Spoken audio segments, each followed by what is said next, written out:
pukul 17 waktu Indonesia Barat. Soal perjuangan ke pusat, apapun yang diminta oleh pemerintah Aceh, Lon sebagai wakil Aceh siap memperjuangkan. Saatnya kita dengarkan dan kita saksikan Lintas 17. Informasi aktual dari seluruh penjuru Aceh. Kejaksaan Tinggi Aceh menuntut 40 orang bandar narkoba dengan ancaman hukuman mati. Kabupaten Aceh Singkil, Provinsi Aceh dengan menyediakan anggaran sebesar 25 miliar rupiah. Inilah Lintas 17 bersama Korwil 17 Banda Aceh.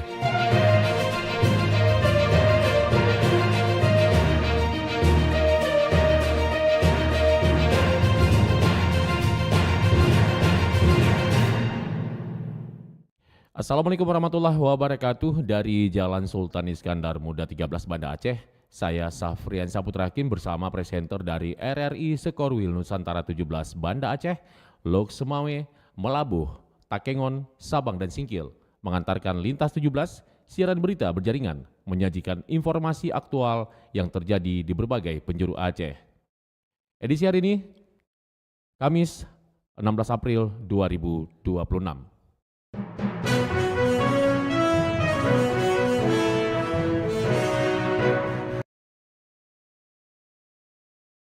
Baik pendengar, berita utama yang dapat Anda simak sore ini diantaranya MPU Aceh dorong warung makan tersertifikasi halal. Kemudian 7 kampung di Aceh Barat tuntaskan temuan inspektorat.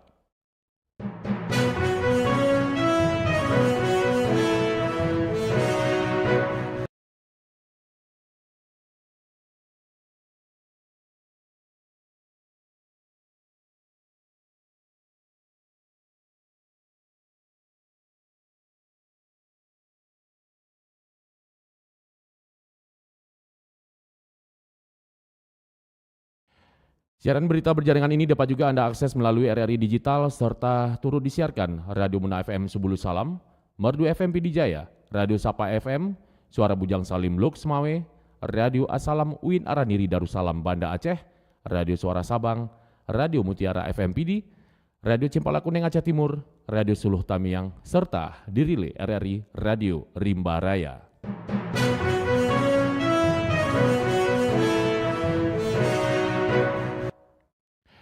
Baiklah saudara, berita pertama kami mulai dari Kutaraja Banda Aceh.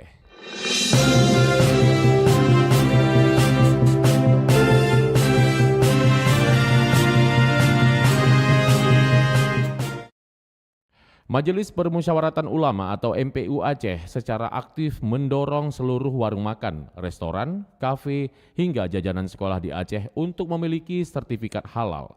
Selengkapnya dilaporkan rekan TC Maulidia Putri. Majelis Permusyawaratan Ulama MPU secara aktif mendorong seluruh warung makan, restoran, kafe, hingga jajanan sekolah di Aceh untuk memiliki sertifikat halal. Langkah ini bertujuan untuk menjamin kehalalan produk kuliner sesuai dengan syariat Islam. Ketua MPU Kota Banda Aceh, Tengku Shibral Malashi menyampaikan kehalalan penting untuk menjamin keamanan pangan sehingga tidak menimbulkan keraguan sekaligus mendukung pelaksanaan syariat Islam.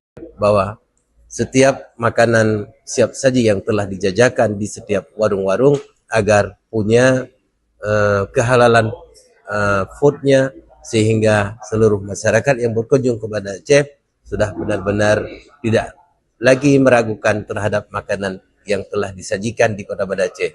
Benar-benar Kota Banda Aceh menjadi kota yang Islami dengan makanan yang halal, halalan thayyibah. Adapun terdapat Lembaga Pengkajian Pangan, Obat-obatan dan Kosmetika Majelis Permusyawaratan Ulama LPP POM MPU sebagai lembaga independen di bawah MPU Aceh yang bertugas mengkaji, memeriksa dan mengaudit kehalalan produk makanan, obat maupun kosmetika guna menerbitkan sertifikasi halal. Lembaga ini memastikan penerapan syariat Islam dalam jaminan produk halal di Aceh didukung Kanun Nomor 8 Tahun 2026. Dari Banda Aceh, TC Maulidia Putri melaporkan. Pelaksanaan tes kompetensi akademik atau TKA ditegaskan bukan sebagai syarat kelulusan siswa, melainkan sebagai instrumen pengukuran capaian akademik yang dapat dimanfaatkan untuk jalur prestasi. Berikut laporan Cindy Novita. Pelaksanaan tes kompetensi akademik (TKA) di Satuan Pendidikan menjadi salah satu upaya untuk mengukur capaian pembelajaran siswa secara nasional. Namun, TKA dipastikan bukan menjadi penentu kelulusan peserta didik. Kepala Bidang Pembinaan Sekolah Menengah Atas, Pendidikan Khusus dan Layanan Khusus, Syarwan Joni, menegaskan bahwa TKA tidak bersifat wajib dan bukan menjadi syarat kelulusan dari satuan pendidikan. Namun, hasil TKA ini bisa digunakan untuk capaian indeks prestasi. Ketika anak SD tamat SD kelas 6, maka dia mendapatkan sebuah rapor nasional. Rapor nasional yaitu hasil capaian kompetensi akademik secara nasional. Dan ini bisa digunakan untuk skema penerimaan murid baru di jenjang SMP. Ia menjelaskan hasil TKA nantinya akan dituangkan dalam bentuk rapor nasional yang mencerminkan capaian kompetensi akademik siswa secara menyeluruh. Menurutnya, rapor tersebut dapat dimanfaatkan sebagai salah satu indikator dalam proses seleksi pendidikan lanjutan, baik di jenjang SMP melalui jalur prestasi maupun ke perguruan tinggi melalui skema seleksi nasional berdasarkan prestasi atau SNBP. TKA diharapkan dapat menjadi alat evaluasi yang mendorong peningkatan kualitas pendidikan tanpa memberikan tekanan berlebih kepada siswa terkait kelulusan. Dari Banda Aceh, Cindy Novita melaporkan. Pendengar dari Kutaraja Banda Aceh, lintas 17 menuju Samudra Pasir, Aceh Utara.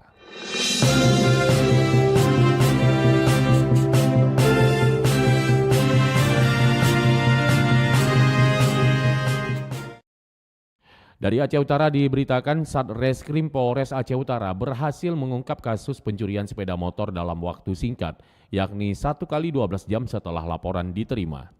Berikut laporan disampaikan Saifullah Nurdin.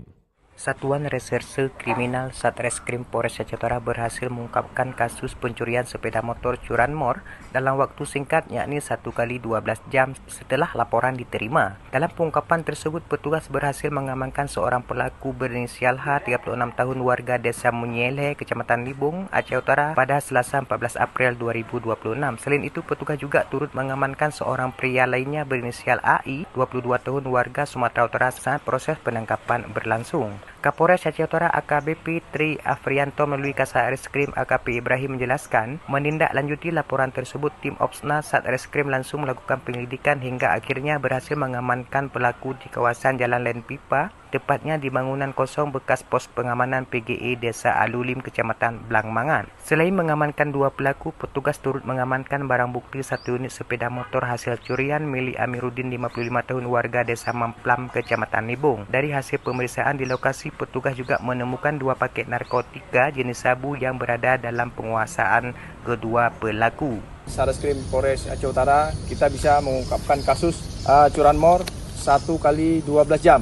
1 sepeda motor jenis Vario merek Honda warna merah. Jadi syukur alhamdulillah kita berhasil pengungkapan kasus curanmor.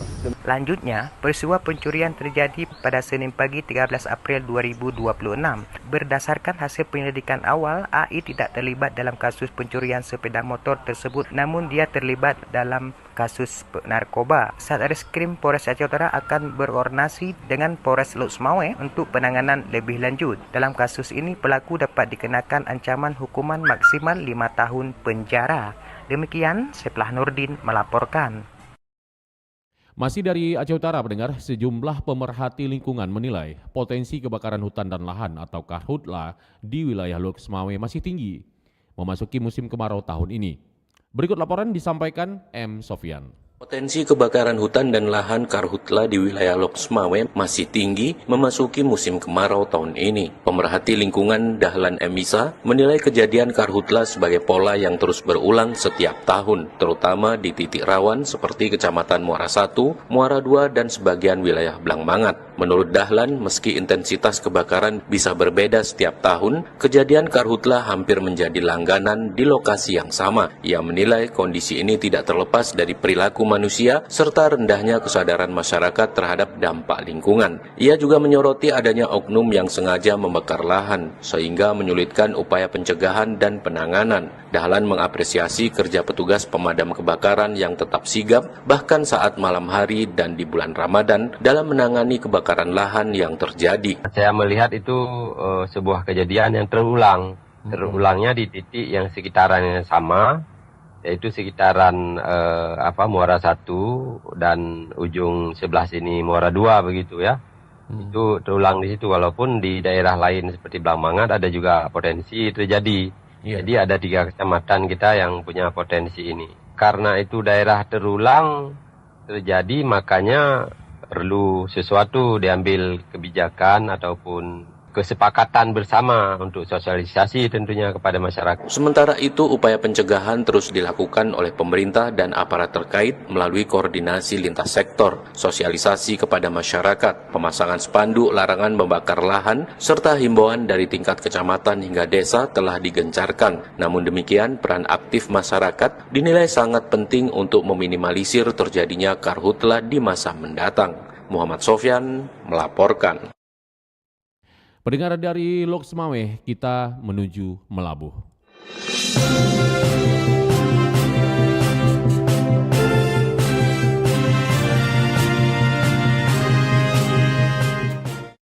Dari Melabuh diberitakan sebanyak 7 kampung dari total 49 kampung yang menjadi temuan dana desa oleh Inspektorat Aceh Barat telah menyelesaikan temuan tersebut, sementara 35 kampung lainnya masih dalam proses penyelesaian. Berikut laporan Tama Maulizar. Sebanyak 7 kampung dari total 49 kampung yang menjadi temuan dana desa oleh Inspektorat Aceh Barat telah menyelesaikan temuan tersebut. Sementara 35 kampung lainnya masih dalam proses penyelesaian. Hal itu disampaikan oleh Ketua Tim Pengendali Teknis Inspektorat Kabupaten Aceh Barat Santoso SEMM. Dari 49 kampung tersebut, diantaranya 35 kampung ini sudah menindaklanjutinya dengan progres yang baik. Sementara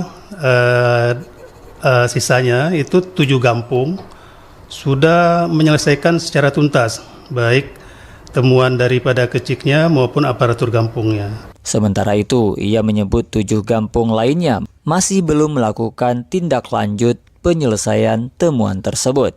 Santoso menyebut pemerintah Kabupaten Aceh Barat telah membentuk tim untuk menindaklanjuti hasil temuan dana desa oleh inspektorat tersebut.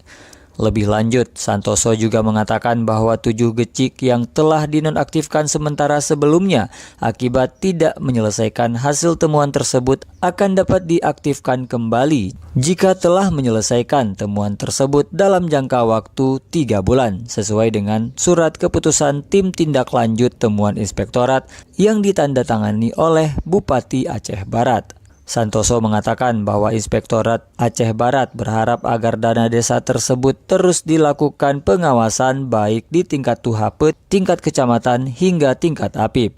Ia juga berharap seluruh gecik dan aparatur kampung di Aceh Barat untuk meningkatkan integritasnya agar dapat mengelola keuangan desa sesuai regulasi sehingga tidak terjadi temuan di masa yang akan datang. Santoso juga mengimbau kepada kampung yang sedang dan belum menindaklanjuti temuan tersebut untuk segera melakukan tindak lanjut temuan tersebut.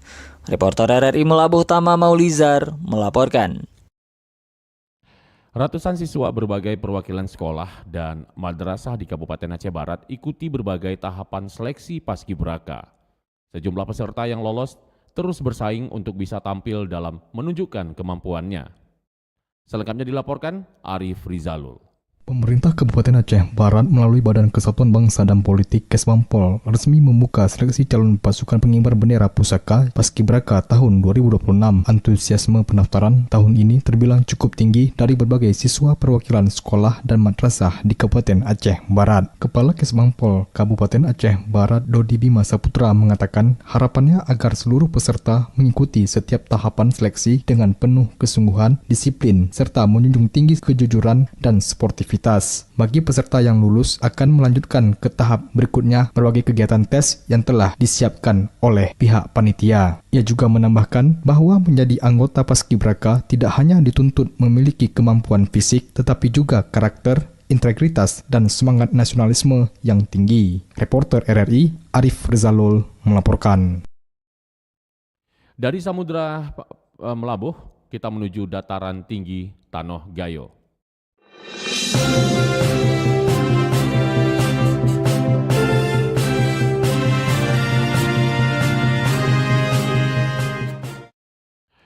Berbagai rangkaian acara berlangsung meriah dalam kegiatan Kartini Challenge yang digelar oleh SMK Negeri 1 Takengon dalam mengenang perjuangan, pahlawan emansipasi wanita R.A. Kartini. Berikut laporan Sanusi. Pemerintah Aceh Tengah melalui Dinas Pendidikan menggelar halal bihalal sekaligus peringatan Hari Kartini di Gedung Olah Seni kemarin. Kegiatan ini turut dihadiri langsung Bupati Aceh Tengah Hailioga. Bupati Haili menyebut momentum ini menjadi ajang mempererat silaturahmi sekaligus mengingat perjuangan Kartini dalam memperjuangkan kesetaraan perempuan. Melalui kegiatan ini diharapkan perempuan terus berperan aktif, berkarya dan berkontribusi dalam pembangunan daerah menuju Aceh Tengah yang lebih maju dan sejahtera. Seperti yang disampaikan oleh Pak Kardi tadi, harus bangkitkan lagi seperti zaman dahulu kala, bahwa kita pernah jaya, pernah memberikan satu untuk pendidikan. Cuma gimana masalahnya? Sedikit tidak kompak. Lalu kalau ada kelemahan sekolah ini seringkali tidak dibantu. Padahal kalau lemah sekolah itu kenapa tidak hadir semua ke sana untuk membantu? Itu yang hilang. Ini contoh real nyata, Ibu ini adalah guru kami. Kadis Pendidikan Aceh Tengah Sukardi melaporkan dalam kegiatan itu turut diserahkan penghargaan kepada para guru yang telah mengabdi di dunia pendidikan. Muhammad Sanusi, RRI Takengon melaporkan. Masih dari Takengon mendengar, rencana pelaksanaan pacuan kuda di Kabupaten Aceh Tengah mendapat pro dan kontra dari sejumlah kalangan, mengingat kondisi daerah tersebut yang belum sepenuhnya pulih dari bencana hidrometeorologi. Berikut laporan Fitra Jayadi. Rencana pelaksanaan pacuan kuda hari ulang tahun HUT ke-449 Kuta Takengon yang akan berlangsung sebelum Hari Raya Idul Adha 1447 Hijriah mendapat pro dan kontra dari berbagai kalangan. Dinas Pariwisata Aceh Tengah menyebut penyelenggaraan event olahraga dan budaya ini dilaksanakan untuk pemulihan psikologis masyarakat sekaligus menggerakkan ekonomi lokal pasca bencana hidrometeorologi. Akan tetapi sejumlah pihak menilai belum tepat dilaksanakan saat ini mengingat masih terdapat jalan, jembatan dan areal perkebunan yang masih mengalami kerusakan. Terkait hal ini, Bupati Aceh Tengah Hailioga meminta kepada dinas terkait agar segera menggelar public hearing untuk mendengarkan pendapat dari berbagai pihak apakah event ini layak atau tidak untuk diselenggarakan. Ini sudah direncanakan tahun sebelumnya. Lalu Bupati menugaskan kepada coba diskusikan pacuan kuda itu, apakah masih bisa dilaksanakan atau diskusikan dengan semua. Lalu muncul hasil diskusi itu apa kira-kira? Umpama dilaksanakan atau tidak. Jadi kesimpulan itu bukan Bupati yang menyimpulkan hasil kesepakatan, Bupati sendiri. Sehingga tidak ada nanti dampak polemik di masyarakat menerjemahkan apa yang sudah kita anggarkan. Ini anggarannya ada. Kalau memang ini tidak kita laksanakan, anggarannya kita sepakati. Apakah anggarannya untuk bencana? Silakan. Pacuan kuda tradisional Gayo sendiri rutin digelar di Aceh Tengah sebanyak 2 kali dalam setahun saat memeriahkan peringatan Hari Jadi Kuta Takengon dan Hari Ulang Tahun HUT Republik Indonesia. Pacuan kuda dalam peringatan Hari Jadi Kuta Takengon biasa digelar pada bulan Februari, akan tetapi belum dapat digelar pada bulan Februari lalu karena baru saja tertimpa bencana banjir bandang maupun tanah longsor. Fitra Jayadi, RRI Takengon melaporkan. Anda sedang mendengarkan Lintas 17 dari Korwil 17 Banda Aceh.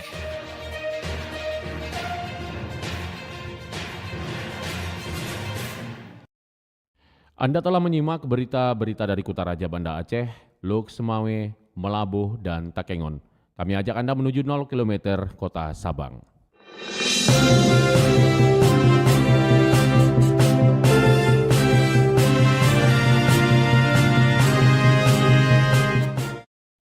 TPA Lok Bate di Kota Sabang kini kelebihan kapasitas akibat peningkatan volume sampah dalam beberapa tahun terakhir. Meski telah melampaui usia rencana, pengelolaan tetap dilakukan agar masih bisa digunakan sementara sambil menunggu fasilitas baru. Berikut laporan Diah Novritaria. Tempat pembuangan akhir TPA Lok Bate di Kota Sabang kini berada dalam kondisi kelebihan kapasitas akibat peningkatan volume sampah dalam beberapa tahun terakhir. Meski begitu, pengelolaan tetap dilakukan agar TPA masih dapat dimanfaatkan sementara waktu. Kepala Bidang Pengelolaan Sampah, Kebersihan dan Pertamanan DLHK Sabang Muhammad Hendrik Friasayani mengatakan kondisi TPA saat ini sudah tidak lagi sesuai dengan kapasitas awal yang direncanakan. Pihaknya telah melakukan berbagai upaya untuk memperpanjang masa pakai TPA yang ada. Umur rencananya kan 15 tahun. Jadi sekarang kita sudah melampaui umur rencana itu. Jadi jadi umur rencana itu dari tahun 2010 maksudnya sampai 2020 15 kalau salah ya. Jadi kita udah melampaui sampai 10 tahun nih sebenarnya. 2 kali lipat berarti. Iya. Cuman ya memang sampah kita nggak terlalu banyak di tempat lainnya. Kita masih tertampung. Cuman di saat 2 tahun terakhir ini memang sudah penuh. Kita coba rekayasa lah sekarang supaya bisa bertahan barang 2 atau 3 tahun lagi. Ia menjelaskan, TPA yang mulai beroperasi sejak 2010 tersebut kini telah melampaui masa pakainya lebih dari 10 tahun. Dalam 2 tahun terakhir, volume sampah yang terus meningkat membuat kondisi TPA semakin padat sehingga perlu dilakukan penataan ulang secara teknis. Di sisi lain, penanggung jawab TPA Lok Bate Sabang Surya mengatakan aktivitas di lapangan masih berjalan normal meskipun terdapat keterbatasan sarana. Ia menyebut sistem penimbunan tetap menjadi metode utama dalam pengelolaan sampah. Setiap 1 meter padat kami menimbun dengan pasir urung. Kegunaannya 2 fungsi dia. Yang pertama plastik tidak terbang di bawah angin. Yang kedua 1 meter itu padat. Nah, karena dikompek dengan menggunakan ekskavator.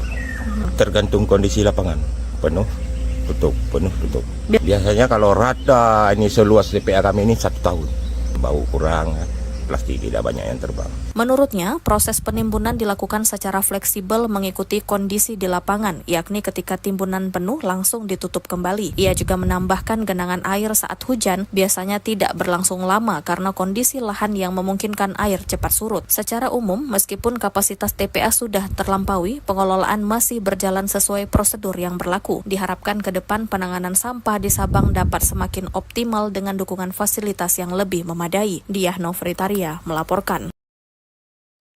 Dari Kota Sabang, kita menuju Aceh Singkil.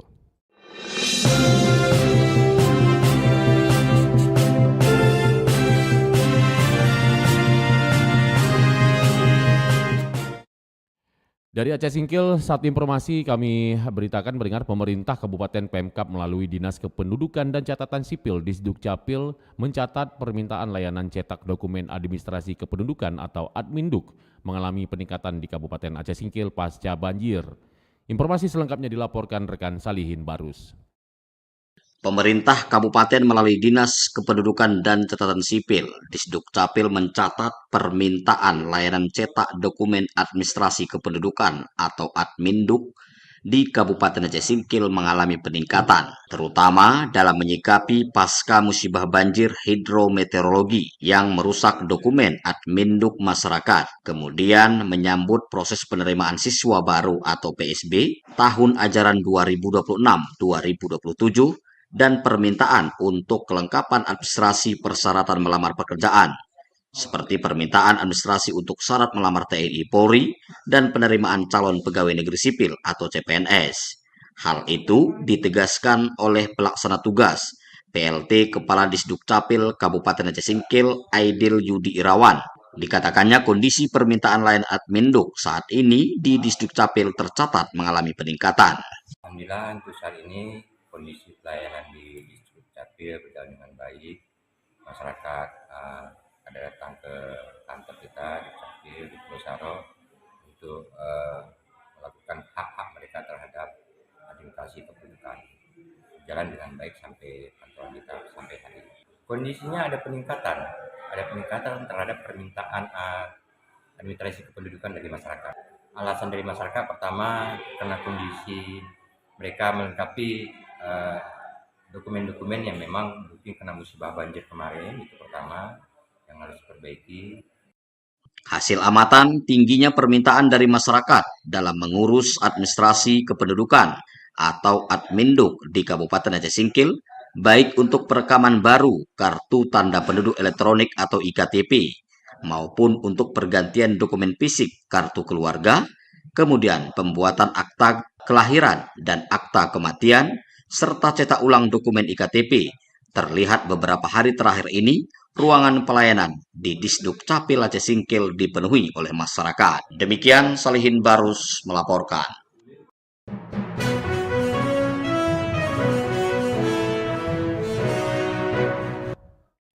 Pendengar, dengan berakhirnya laporan tadi, berakhir sudah Lintas 17 sore ini. Berita utama dari RRI sewilayah batas Selasar Korwil 17 Banda Aceh. Atas perhatian Anda kami ucapkan terima kasih. Wassalamualaikum warahmatullahi wabarakatuh. Sekali di udara, tetap di udara. Demikian Lintas 17 sore ini. Produksi Korwil 17 Banda Aceh.